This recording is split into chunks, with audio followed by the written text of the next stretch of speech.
കാത്തിരിക്കാനും ഓർത്തിരിക്കാനും ആരുമില്ലാന്ന് തോന്നുമ്പോൾ ഒന്ന് ഓർത്താ മതി. എപ്പോ ചെന്നാലും ചേർത്ത് പിടിക്കാൻ ഒരാളുണ്ടാവും. നമ്മുടെ അമ്മ.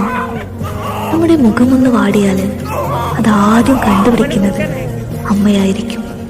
നമ്മുടെ ശബ്ദം കേൾക്കുന്ന മുന്നേ, നമ്മുടെ മുഖം കാണുന്ന മുന്നേ, നമ്മുടെ ഗുണങ്ങൾ അറിയുന്ന മുന്നേ നമ്മളെ സ്നേഹിച്ച ഒരു ഹൃദയമാണ്.